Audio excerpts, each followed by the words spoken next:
Halo, ketemu lagi dengan saya. Di video kali ini kita akan ngobrolin soal kenapa di Indonesia filsafat analitik itu nggak terlalu banyak dipelajarin. Buat teman-teman yang tahu tentang sejarah filsafat, tentunya mengenal bahwa ada pembelahan di dalam filsafat kontemporer itu antara filsafat kontinental dan filsafat analitik. Beberapa dari teman-teman juga sudah pernah mengontak saya di kanal ini menanyakan tentang satu episode khusus tentang filsafat analitik. Nah, ini semoga memberi jawabannya di sini. Jadi kalau kita mau melacak akar dari pembelahan filsafat analitik dan filsafat kontinental, kita perlu ngelihat di akhir abad 19. Khususnya dalam situasi pasca Hegel ya. Terutama sebetulnya pasca Kant kalau kita mau melacak lebih awal lagi. Jadi pada awal abad 19, akhir abad ke-18 itu seperti itu. Jadi ketika Kant sepeninggal Kant itu ada dua tendensi filsafat yang kita bisa lihat di dalam konteks di Jerman ya. Jadi ada para filsuf yang terus mengembangkan filsafat Kantian, jadi yang terus mempertanyakan tentang syarat-syarat pengetahuan dengan cara yang sistematis dan seterusnya. Tetapi juga ada yang mengembangkan ke arah yang kemudian berkembang dalam bentuknya itu filsafat Hegel ya. Kita tahu bahwa di dalam filsafat Immanuel Kant ada pembelahan atau distingsi antara benda yang kita pahami sejauh menampak pada kita dan benda yang pada dirinya yang keberadaannya kita tidak tahu seperti apa. Dalam bahasa Jerman itu disebut sebagai das Ding für mich, artinya benda menurutku sebagaimana nampak bagiku, dan das Ding an sich, jadi benda sebagaimana pada dirinya sendiri, jadi sesuatu yang ada sebelum kita tafsirkan. Nah, filsafat Immanuel Kant menunjukkan bahwa pengetahuan manusia itu hanya mungkin mengantarkan kita sampai pada das Ding für mich, artinya pada benda sejauh mana dia menampak pada indera-indera kita, pada skema konseptual kita, tetapi bukan benda pada dirinya sendiri, das Ding für atau das Ding an sich itu. Jadi di situ ada pembelahan antara kenyataan objektif dan kenyataan yang kita cerap atau kita indrai. Filsafat pasca Kant itu berusaha mengatasi gap ini atau jurang antara dunia yang diketahui dan dunia yang ada sebagaimana pada dirinya itu. Jadi sebagian itu berusaha mencari das Ding an sich dengan berbagai macam metode ilmu alam, mengembangkan pendekatan yang lebih dekat dengan ilmu alam untuk sampai kepada konsep tentang dunia objektif. Sementara sebagian yang lain itu melihat bahwa pembedaan antara benda pada dirinya dan benda bagi kita itu bisa diatasi dengan mempostulatkan bahwa keduanya itu menjadi satu dalam satu substansi tertentu, yaitu inilah yang kemudian berkembang dalam Hegel dalam bahasa apa yang disebut sebagai roh. Jadi ada roh yang merupakan pertemuan antara subjek yang mengetahui dan objek yang diketahui, bahwa keduanya itu dicakup dalam suatu entitas yang disebut sebagai roh atau spirit itu. Spirit ini tentu bukan dalam pengertian ilmu gaib, tapi dalam pengertian suatu konsep metafisis tentang hal yang mencakup segala sesuatu. Dan dalam Hegel, spirit itu kita tahu bersifat historis, dia menyejarah, jadi dia mengikuti gerak sejarah, ikut dalam gerak sejarah itu sehingga dia mencapai pada proses sejarah itu adalah suatu proses bagaimana roh itu mengenali dirinya sendiri seperti itu. Dan di dalam proses itulah kita akan sampai pada apa yang disebut sebagai pengetahuan absolut. Jadi pengetahuan tentang roh pada dan bagi dirinya sendiri. Jadi disitulah pembelahan antara das Ding an sich dan das Ding für mich menjadi hilang, menjadi terlampaui, menjadi satu keduanya itu. Pendekatan Hegel ini yang kemudian dikenal sebagai idealisme. Nah, idealisme ini berkembang terus mewarnai sebagian besar yang kemudian menjadi filsafat kontinental. Jadi kita bicara tentang bagaimana dunia itu bisa dikenali di dalam momen-momen yang sifatnya subjektif seperti itu. Dan juga ini berpengaruh pada style berfilsafatnya. Jadi ketika Hegel menulis traktat-traktat filsafatnya itu karena topiknya menyerupai topik-topik yang dibahas oleh para mistikus abad pertengahan tentang penyatuan hal-hal yang bertentangan atau yang disebut sebagai coincidentia oppositorum atau penyatuan hal yang bertentangan itu, kemudian bahasanya pun jadi cenderung bahasa-bahasa yang katakanlah gelap seperti itu. Jadi dia berbicara tentang aku yang melihat dirinya dalam sosok yang lain. Jadi dia bicara tentang bagaimana si roh itu tadi dalam perjalanan untuk mengenali dirinya sendiri harus mengasingkan dirinya dalam bentuk medium yang lain. Dan dari situlah kita bicara tentang alam semesta objektif ini. Jadi alam ini adalah eksternalisasi diri dari roh. Jadi suatu momen di luar roh di mana dia bisa bercermin pada alam itu untuk melihat esensi dirinya sendiri. Jadi ini bahasa-bahasa seperti ini nih berkembang menjadi dasar atau paling tidak konvensi berbahasa dari filsafat kontinental. Sebaliknya di dalam tradisi filsafat analitik itu berangkat dari yang tadi saya sebut sebagai tradisi pasca Kant. Jadi pasca Immanuel Kant yang berusaha mencari cara-cara untuk sampai pada kenyataan yang objektif. Nah, perkembangan ilmu alam pasca Kant ini kemudian mendorong para filsuf proto-analitik, katakanlah seperti itu, untuk mengembangkan suatu metode yang khas. Mereka mencarinya dalam bahasa yang digunakan oleh filsafat. Jadi, kenapa muncul problem tentang dunia objektif yang tidak terakses oleh kita? Mereka melacaknya dengan memeriksa jangan-jangan pokok soalnya ada pada bahasa yang digunakan oleh filsafat itu sendiri untuk membicarakan dunia. Nah, disitulah berkembang filsafat bahasa dalam wujud analitiknya, yaitu dalam pemikiran Gottlob Frege di akhir abad 19. Gottlob Frege sendiri sebetulnya dia seorang ahli matematikawan dan juga filsuf matematika, dan dia juga yang mengembangkan apa yang disebut sebagai logika modern. Jadi dia memperkenalkan suatu metode logika yang sama sekali berbeda dari logika Aristoteles yang biasa dipelajarin. Nah, logika modern Frege ini sangat terpengaruhi kuat oleh perkembangan ilmu matematika ya, teori himpunan, terus kemudian berbagai macam perkembangan dalam number teori, dalam berbagai bentuk aljabar dan seterusnya. Jadi Frege mengembangkan logika modernnya ini dalam tandem dengan matematika ya. Dan hasilnya kita bisa lihat bahwa itu adalah satu logika yang sangat-sangat ketat, sangat-sangat kering katakanlah seperti itu, tidak ada lagi ambiguitas dan seterusnya, dan lebih akurat daripada logika Aristoteles. Nah, kita tahu bahwa logika Aristoteles itu mau membahas logika, mendekati persoalan logika dari masalah argumen ya. Jadi argumen itu kan kumpulan premis dan diakhiri dengan kesimpulannya. Kalau semua orang itu pasti mati, Sokrates adalah seorang manusia atau orang, maka Sokrates pasti mati. Ini satu argumen yang isinya adalah dua premis dan satu kesimpulan. Nah, Frege melangkah lebih jauh. Dia mempertanyakan logika pada aras yang lebih atomis, jadi lebih elementer. Dia mempersoalkan logika dalam taraf proposisi atau satu premis tadi itu. Nah, dengan pendekatan logikanya inilah kemudian Frege juga menunjukkan bahwa ternyata banyak sekali persoalan filsafat yang kemudian bisa dibahas dengan cara yang lebih ketat, lebih rapi, lebih dingin seperti itu. Ciri kedua yang membedakan filsafat analitik dari kontinental adalah bahwa di dalam tradisi kontinental itu filsafat berkembang dengan telaah teks. Jadi yang ditekankan adalah kita melakukan tafsir teks seperti teks kitab suci gitu. Jadi teks-teks filsafat seperti Heidegger, Levinas dan seterusnya itu diperlakukan seperti teks kitab suci. Jadi dipelajari kata demi kata, baris demi baris, paragraf demi paragraf untuk menyingkapkan makna tersembunyi yang sublime di dalam teks itu. Jadi selalu dengan aura pemujaan seperti itulah situasi filsafat kontinental itu dipelajari. Dan ini juga berkaitan dengan gaya berbahasa yang tadi sudah diinisiasi oleh Hegel ya.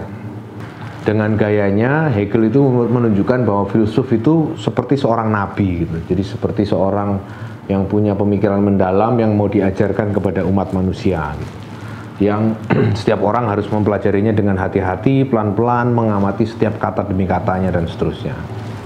Nah, dengan aura kenabian seperti inilah filsafat kontinental itu berkembang ya. Jadi sering kalau sampai kita lihat dalam tulisan-tulisan filsafat kontinental sampai hari ini, misalnya katakanlah yang paling baru, misalnya seperti Graham Harman, itu seperti itu.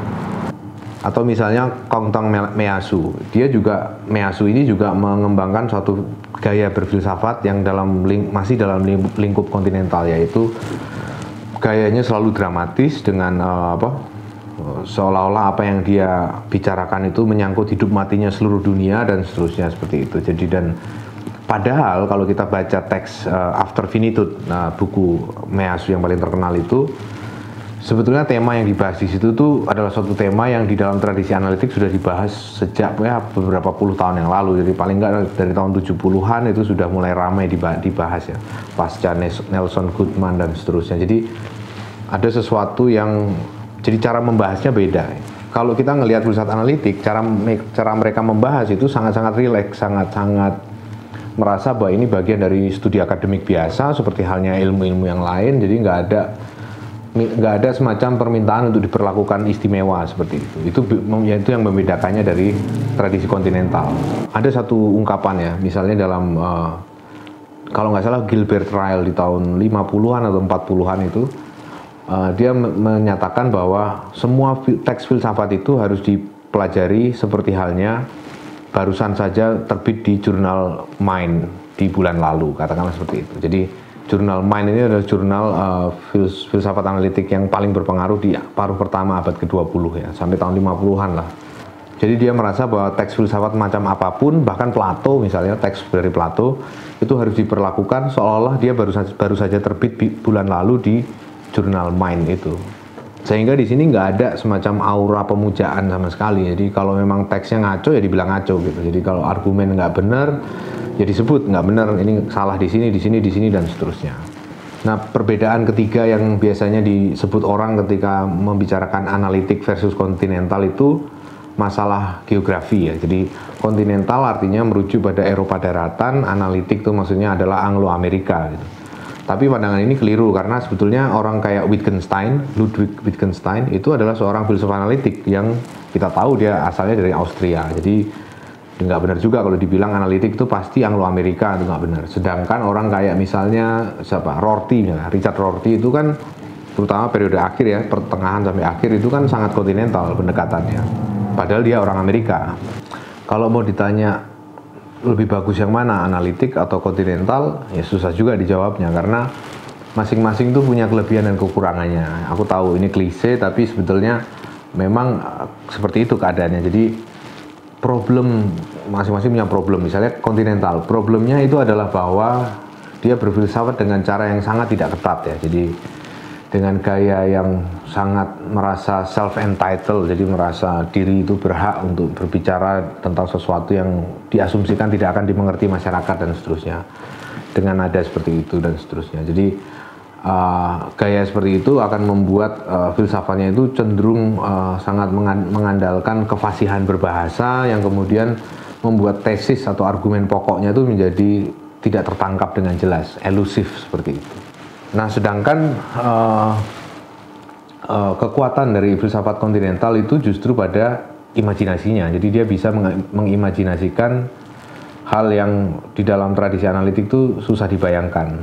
Sementara dari tradisi analitik, keburukannya adalah bahwa tradisi analitik itu seringkali membahas filsafat secara sangat-sangat spesifik, sangat-sangat mendetil seperti itu. Tetapi dia kekurangan overview ya. Jadi dia kekurangan usaha untuk mensintesiskan segala sesuatu. Nah, itu yang hilang dalam tradisi analitik.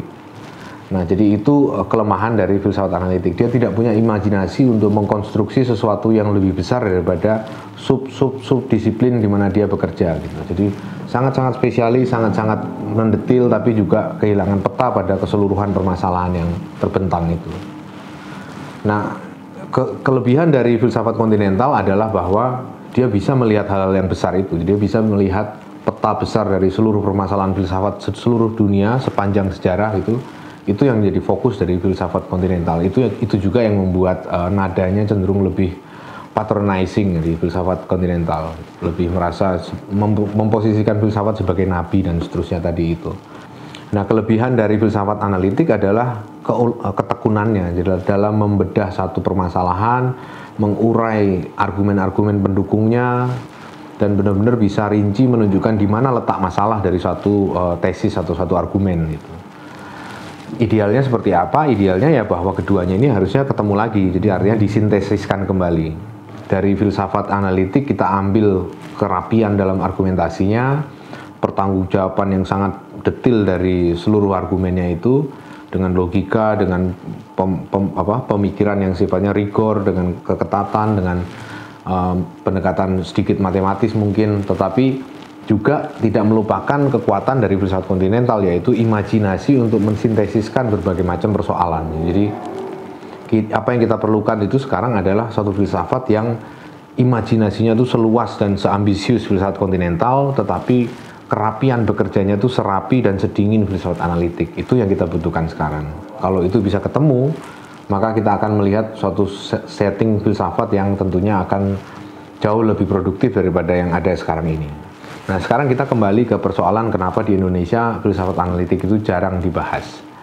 Ya, problemnya adalah di Indonesia itu filsafat pertama kali masuk dari tradisi kontinental, karena itu yang paling dekat dengan atau paling mudah diterapkan dalam dunia di mana filsafat di Indonesia ini berkembang, yaitu dunia kebudayaan, ilmu sosial, dan humaniora secara umum. Di Eropa atau di Barat secara umum, filsafat itu bukan hanya dekat dengan ilmu sosial humaniora, dia juga dekat dengan ilmu-ilmu alam, ilmu-ilmu eksakta, matematika, ilmu komputer, dan seterusnya. Jadi filsafat yang berkembang itu bisa dua-duanya, bisa kontinental untuk yang lebih dekat dengan humaniora, bisa juga analitik untuk yang lebih dekat dengan matematika dan ilmu alam.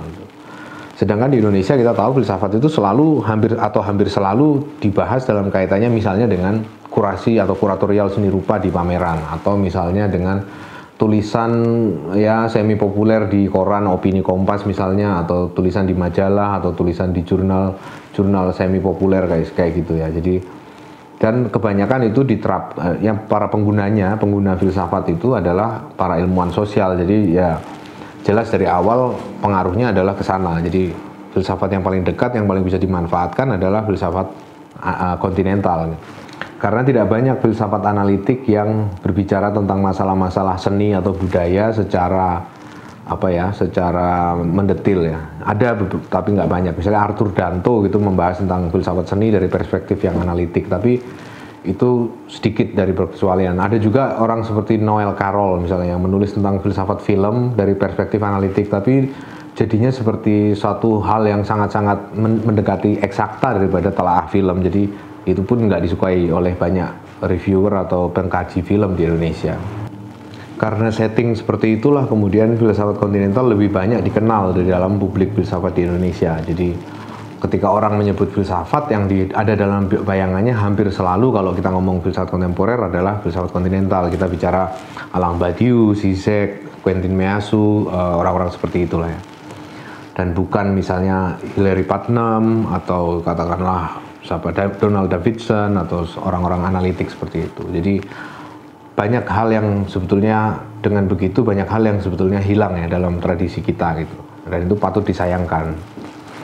Saya sendiri baru menyadari betapa penting dan menariknya filsafat analitik itu juga belakangan. Sewaktu S1 saya tidak mendapat banyak informasi tentang filsafat analitik kecuali apa yang disampaikan dalam sejarah filsafat kontemporer. Itu biasanya berhenti sampai dengan, kalau dalam konteks analitik itu berhenti dengan para filsuf dari ordinary language philosophers atau para filsuf bahasa sehari-hari. Jadi filsafat di Inggris Amerika sampai dengan era 50-an lah katakanlah seperti itu. Misalnya John Langshaw Austin atau Gilbert Ryle, orang-orang seperti itu. Barulah ketika saya S2 di STF, dapat satu kuliah namanya kuliah filsafat analitik oleh Ibu Karlina Supeli, barulah saya mengerti di situ bahwa ternyata filsafat analitik itu jauh lebih luas dan jauh lebih menarik daripada apa yang saya pelajari di S1. Nah, sejak saat itulah kemudian saya tahun 2012-an itu mulai intens belajar filsafat analitik. Dan praktis sejak itu sampai dengan hari ini saya jarang sekali membaca lagi filsafat kontinental kontemporer. Yang saya baca hampir rata-rata filsafat analitik. Kalau kalian penasaran dengan buku-buku pengantar yang bisa membantu kita belajar filsafat analitik untuk pertama kali, saya taruh di kolom bawah ini daftar buku-buku itu. Jadi supaya kalian bisa mempelajari seperti apa sih filsafat analitik itu. Itu aja video tentang perbedaan filsafat analitik dan kontinental, dan sampai ketemu lagi di video selanjutnya.